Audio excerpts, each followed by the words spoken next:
Hare Krishna. Hello friends, how are you all? I hope you all are doing well. I'm preacher of Bhagavad Gita and today I'm going to talk about the death of Lord Krishna. Lord Krishna की मृत्यु कैसे हुई उसके बारे में बात करते हैं. But actually Lord Krishna said I am unborn, I am omnipotent and omni present. मैं अजन्मा हूँ, मतलब तो उनकी मृत्यु हो ही नहीं सकती. बट मैं बात करूँगा कि लॉर्ड कृष्णा ने इस पृथ्वी को कैसे अलविदा किया और द्वापर युग का कैसे एंड हुआ और कलयुग की कैसे शुरुआत हुई. तो मतलब लॉर्ड कृष्णा को माता गांधारी का श्राप मिला था आफ्टर बैटल ऑफ महाभारत. मतलब महाभारत का युद्ध हुआ, पांडव जीत गए. उसके बाद पांडव सम्राट थे जो युधिष्ठिर थे, उनके मतलब सर पे मुकुट रखने का जो मतलब उनको राजा बनाने का अभिषेक करना था. तो लॉर्ड कृष्णा को वो कार्य सौंपा गया. तब माता गांधारी को वो कार्य पसंद नहीं आया कि लॉर्ड कृष्णा को क्यों ये कार्य सौंपा जा रहा है, क्योंकि कृष्णा से अधिक अधर्म किसी ने नहीं किया. अगर कृष्णा चाहते तो बैटल ऑफ महाभारत रोक सकते थे, महाभारत का युद्ध रोक सकते थे. मैं जानती हूँ, माता गांधारी से मैं जानती हूँ कि मतलब लॉर्ड कृष्णा में कितनी शक्ति है और लॉर्ड कृष्णा से अधिक शक्तिमान कोई नहीं. मैं जानती हूँ अगर कृष्णा चाहते तो महाभारत का युद्ध रोक सकते थे, पर उन्होंने रोका नहीं. और उन्होंने मतलब महाभारत का युद्ध होने दिया. इतनी अधिक शक्ति होने के बावजूद भी उन्होंने बैटल ऑफ महाभारत होने दिया. क्यों होने दिया? कहाँ गई थी उनकी शक्ति? अगर उनके चमत्कारों से, उनकी शक्ति से वो क्यों नहीं रोका? क्यों किसी व्यक्ति के हृदय में परिवर्तन नहीं लाया? क्यों किसी व्यक्ति के हृदय में धर्म की स्थापना क्यों लॉर्ड कृष्णा ने नहीं की? ऐसा माता गांधारी बोलती है और लॉर्ड कृष्णा सुनते हैं. जो मतलब इस संसार में अगर कोई भी कपटी और कोई भी अधर्मी है तो कृष्णा है. कृष्णा से कोई भी कपटी और अधर्मी नहीं है, ऐसा मतलब माता गांधारी का एलिगेशन था. उसके बाद बोलते हैं कि अगर मेरे 100 पुत्र की मृत्यु हुई है और एक पुत्रहीन माता, आज मेरे नगर में शोक सभा है, मेरा पूरा नगर शोक में डूब गया, ऐसे ही कृष्णा वासुदेव तुम्हारा पूरा राज्य शोक में डूब जाएगा. जब तुम्हारा राज्य का तुम्हारे वंश का अंत होगा, तब तुम्हारे यादव सभी एक दूसरे का रक्त पिएंगे. माता गांधारी कृष्णा को श्राप देती है. अब जब मतलब तुम्हारा जो सोने की द्वारका नगरी है और समुद्र के पेट की आग से पूरा पिघल जाएगी, पूरा डूब जाएगी समुद्र में, माता गांधारी सेठ. उसके बाद लॉर्ड कृष्णा को श्राप देते हैं, अगर आप किसी वन में कोई पशु के माथी आपको भेद दिए जाओगे, शिकारी के हाथों आपको भेद दिए जाएंगे. और आपको मतलब इतना भयंकर श्राप देते हैं माता गांधारी लॉर्ड कृष्णा को.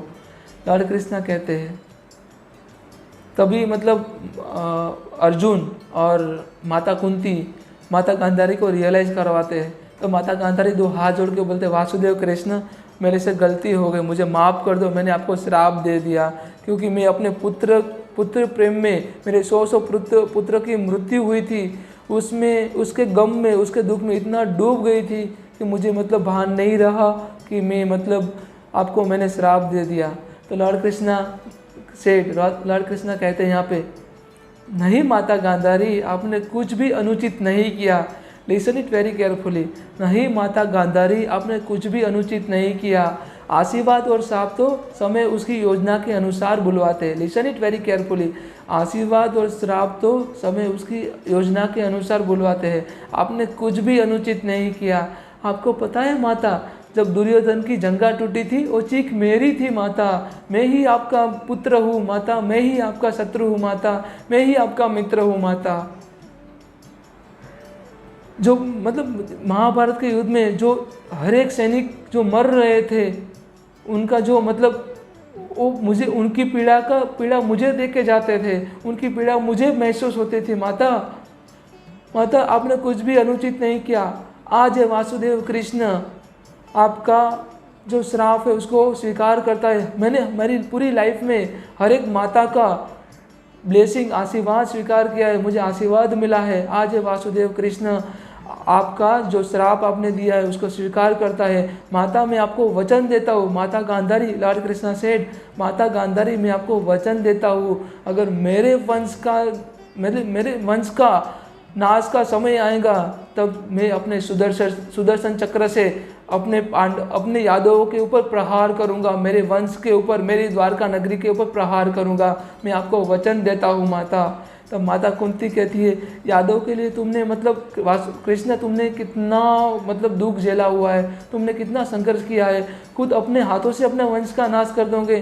तब लॉर्ड कृष्णा सेड, माता, बुआ, यहाँ पे बुआ कहते हैं क्योंकि माता कुंती लॉर्ड कृष्णा की बुआ है, तो यहाँ पे कहते बुआ, अगर यादव इस युद्ध में भाग लेते तो उनका भी धर्म, उनका भी नाश हो जाता, क्योंकि यादव भी अभी यधर्म में डूबे हुए हैं, उनका नाश भी अनिवार्य है। इसीलिए भगवान ने ये योजना की थी अधर्मियों का नाश करने के लिए और धर्म की स्थापना के लिए। अगर मैं नहीं चाहता तो समय, मैं नहीं नाश करूंगा, मैं नहीं चाहता तो समय उनका नाश कर देगा, क्योंकि वो अधर्म में डूबे हुए हैं, अधर्म में इतना डूबे हुए हैं कि समय उनका नाश कर देगा। लॉर्ड कृष्णा फर्दर सेड, जो पता है आपको ये महाभारत क्यों हुआ था? पहले अलग अलग पोर्शन, अलग अलग प्रोविंस में पूरा का पूरा राज्य बटा हुआ था, किसी को ये ज्ञान नहीं था। समग्र जो पूरा परिवार है, समग्र लोग है, जो लोग है वो एक परिवार के लोग हैं, एक मतलब एक छत के नीचे रहना है उनको। मतलब महाभारत के युद्ध से क्या होगा, एक राष्ट्र होगा, एक ध्वजा होगी, एक फ्लैग होगा वो राष्ट्र का, और सभी लोग एक छत के नीचे रहेंगे। और मतलब ये जो भी आर्यवर्त था उसका नाम मतलब भारत भूमि के नाम से, मतलब भारत राष्ट्र, भारत भूमि कही जाती थी इसको, अब ये भारत राष्ट्र कहा जाएगा। Lord Krishna after battle of Mahabharat उसको भारत राष्ट्र कहा गया, भारत भूमि कहा गया था आर्यवर्त को, पूरा आर्य देश को। तो हमारा जो देश था वो आर्य देश था, उसको पहली बार after battle of Mahabharata lord Krishna ने उसको भारत राष्ट्र कहा गया था, भारत भूमि कहा गया था। उसके बाद लॉर्ड कृष्णा की कैसे मृत्यु होती है? जब लॉर्ड कृष्णा वन में जब तपस्या कर रहे होते, आराम कर रहे होते हैं, बहुत कम लोग जानते हैं, और मैं आपको बताता हूँ लॉर्ड कृष्णा ने कैसे अपना देह त्याग किया। लॉर्ड कृष्णा की मृत्यु नहीं हुई, उन्होंने अपना देह का त्याग किया। मतलब कहते हैं कि महाभारत के युद्ध के बाद भगवान कृष्ण द्वारिका में 36 वर्ष तक राज किया था, 36 ईयर तक राज किया था। यहाँ पे वो अपनी 8 पत्नियों के साथ सुखपूर्वक रहते थे। माता गांधारी ने श्राप देने के चलते एक दिन सभी कृष्णवंशी एक यदु पर्व पर सोमनाथ के पास प्रभास क्षेत्र के एकत्रित हुए थे। सोमनाथ के पास जो प्रभास क्षेत्र है, अब हम उनको भालका तीरथ कहते हैं, वहाँ पे एकत्रित हुए थे वेरावल के पास गुजरात में। और वहाँ सभी मदिरा पीकर एक दूसरे को मारने लगे। वहाँ पे सोमनाथ के पास क्या किया, यादव मदिरा पीके, इसीलिए यहाँ पे मतलब एक सेंटेंस आया था, विनाश काले विपरीत बुद्धि। तो जिसका विनाश होता है ना उनकी बुद्धि चली जाती है, उनकी मति मारी जाती है। जिनका विनाश निश्चित होता है, जो विनाश की ओर जाता है ना उनकी बुद्धि चली जाती है।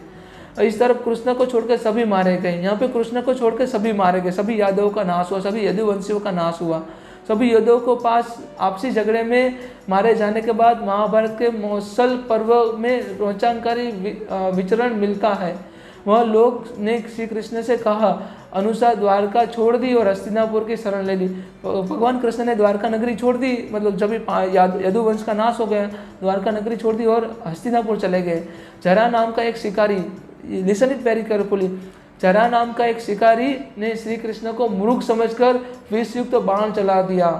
लॉर्ड कृष्णा को मतलब मृग समझकर, एक हिरण समझ के लॉर्ड कृष्णा के पैर पे बाण चला दिया, और लॉर्ड कृष्णा के पैर के मतलब जो बॉटम में लगा वो बाण, और भगवान कृष्ण ने इसी प्रकार अपना देह छोड़ दिया। उनका जन्म 3112 ईस्वीसन पूर्व हुआ था। इस माने से 3020 ईस्वीसन पूर्व में उनका 92 ईयर्स की उम्र में उन्होंने देह त्याग किया था। और लॉर्ड कृष्णा का अंतिम संस्कार किसने किया था? अर्जुन ने किया था। अर्जुन को ये मतलब कार्य मिला था अंतिम संस्कार के लिए। प्रभास क्षेत्र काठियावाड़ के समुद्र तट पर स्थित बीराबल बंदरगाह की वर्तमान बस्ती का प्राचीन नाम है। बीराबल बंदरगाह की वर्तमान बस्ती का प्राचीन नाम है। यहाँ पे देवस्थंग तीर्थनगर में पूर्व हिरण्या सरस्वती तथा कपिल के संगम है। यहाँ पे इस त्रिवेणी संगम और भालका तीरथ भी कहते हैं। जो भालका तीरथ में लॉर्ड कृष्ण ने अपना अंतिम सांस लिया, जहाँ भगवान ने प्राण त्याग किए थे, वहाँ पे बने मंदिर में वृक्ष के नीचे लेटे हुए कृष्ण की आदम कद प्रतिमा है। वहाँ पे लॉर्ड एक तरफ जरा मतलब हाथ जोड़ के खड़ा हुआ है, जरा नाम का शिकारी, और दूसरी तरफ लॉर्ड कृष्ण के पैरों में तीर लगा हुआ है। और पता है जरा ने क्यों लॉर्ड कृष्णा को मारा? मतलब जरा ने जब लॉर्ड कृष्णा को मारा था, तीर मारा था, तब जरा बहुत रो रहा था, वासुदेव कृष्ण आप थे, मुझसे बहुत बड़ी गलती हो गई। तब लॉर्ड कृष्णा कहते हैं तुमने कुछ भी अनुचित नहीं किया, तुम्हारे हाथों से मेरा देह त्याग करना निश्चित था, इसलिए मुझे देह के, तुम तो खाली नियति के काम में निमित्त बने हो। मतलब समय अपना काम करता है, समय हर एक व्यक्ति को निमित्त बनाता है, आपको रियलाइज करवाना था। लॉर्ड कृष्णा कहते जब मैं राम अवतार था तब मैंने तुम्हारे मतलब सुग्रीव के भाई वाली को मैंने मतलब चुपके से मारा था, वैसे ही तुमने मुझे चुपके से मारा है, तो बस वही है, कर्मा मुझे भी नहीं छोड़ेंगे। मतलब कर्मा में बंधित नहीं हूँ, पर कर्मा अगर मैं ही कर्मा का रिजल्ट मैं ही नहीं भोगूंगा तो लोगों को कर्मा के ऊपर विश्वास कैसे आएगा? लोगों को लगेगा कोई भी चमत्कार, सभी कर्म से, चमत्कार से या परमात्मा की कृपा से हम कर्म बंधन से मुक्त हो सकते हैं। तो परमात्मा हूँ मतलब मैं मनुष्य अवतार में हूँ, मैंने 16 कलाओं के साथ जन्म लिया है, अवतार लिया है मैंने, बट तभी भी मैं अजन्मा हूँ। सभी लोग जानते हैं, मैं सभी लोगों को जानता हूँ, बट मैं सभी मतलब अजन्मा हूँ, मेरा कोई जन्म नहीं हुआ है। लॉर्ड कृष्णा चौथे अध्याय में कहते हैं यहाँ पे मतलब 4th चैप्टर में यहाँ पे कहते हैं, चौथे अध्याय में श्लोक नंबर 4 में कहते हैं यहाँ पे लॉर्ड कृष्णा, चौथे अध्याय में लॉर्ड कृष्णा कहते हैं the person God had said many birth of both you and I passed, मैंने और तुमने अर्जुन मतलब बहुत सारे जन्मों में पास किया, जन्म से पसार हुए हैं हम। I can remember all of them, मैं सभी मेरा जन्म जितने जन्म लिए हैं वो सभी को मैं मतलब मुझे याद है, बट यू कान, तुम्हें याद नहीं, तुम्हें सेल्फ रियलाइज नहीं है। उसके बाद लॉर्ड कृष्णा कहते हैं अजोपि सन्य व्यतमान भूतानाम ईश्वरोपि सन प्रकृत स्वयं अधिष्ठाय संभवामि आत्मामयम। यहाँ पे लॉर्ड कृष्णा कहते हैं ऑल दो आई एम अनबॉर्न, मतलब मैं अनबॉर्न हूँ, मैं कभी मतलब जन्म नहीं लिया, मैं अजन्मा हूँ। माई ट्रांसेंडेंटल बॉडी नेवर डेट्रियोरेट्स, मेरी जो ट्रांसेंडेंटल बॉडी है ना, मेरा जो देह है ना, वो कभी उसको मतलब डेट्रियोरेशन नहीं होगा। लॉर्ड कृष्णा 92 ईयर्स में पहुँच गए थे, तभी भी वो 16 ईयर के यंग लग रहे थे, 16 साल के लॉर्ड कृष्णा लग रहे थे। मतलब मैंने भागवतम पढ़ा है तो लॉर्ड कृष्णा का इतना ऐश्वर्य था, इतना मतलब कोई भी मैस्मराइज हो जाएगा, कोई भी मंत्रमुग्ध हो जाएगा लॉर्ड कृष्णा का जो मतलब ऐश्वर्य देख के। लॉर्ड कृष्णा कहते हैं although I am the Lord of all living entity, जो भी मतलब जीव की उत्पत्ति हो रही है उन सभी का मैं भगवान हूँ। I still appear in the millennium in my original transcendental form, मतलब मैं अपने ओरिजिनल फॉर्म में बहुत सालों बाद आता हूँ मैं। लोग समझ पाते, अगर लोग समझ नहीं पाते। उसके बाद लॉर्ड कृष्णा कहते मैंने जन्म क्यों लिया था? यदा यदा ही धर्मस्य ग्लानिर्भवति भारत अभ्युत्थानमधर्मस्य तदात्मानं सुजाम्य। मतलब यदा यदा ही धर्म से, whenever there is a decline of the religious practices, जब धर्मों में मतलब डिक्लाइनेशन आता है, धर्मों में जब मतलब अशुद्धि आ जाती है, धर्म का डिक्लाइनेशन होता है, और descendant of Bharat predominant rise of religion, जब अधर्म में वृद्धि होती है और धर्म में अवृद्धि होती है, धर्म में डिक्लाइनेशन होता है, धर्म को डिक्रेज होता है धर्म का, और अधर्म में वृद्धि होती है, तब मैं अपने खुद के अवतार के रूप में मैं जन्म लेता हूँ, मैं अवतार लेता हूँ। क्यों अवतार लेता हूँ? टू डिलीवर द पायस, मैं मतलब जो भी पायसनेस है, जो भी पवित्रता है उसको डिलीवर करने के लिए, और एनिहिलेट द मिसक्रिएंट, जो भी मतलब दुष्कर्म कर रहे हैं उनका नाश करने के लिए मैं ही जन्म लेता हूँ, और ये हर एक युग में हुआ है और ये आगे भी ऐसा ही होगा, ऐसा लॉर्ड कृष्णा कहते हैं। So thank you so much. This is all about Lord Krishna's birth. If you are having any question, any doubt, then please kindly put a comment. Thank you so much. Hare Krishna. Radhe Radhe.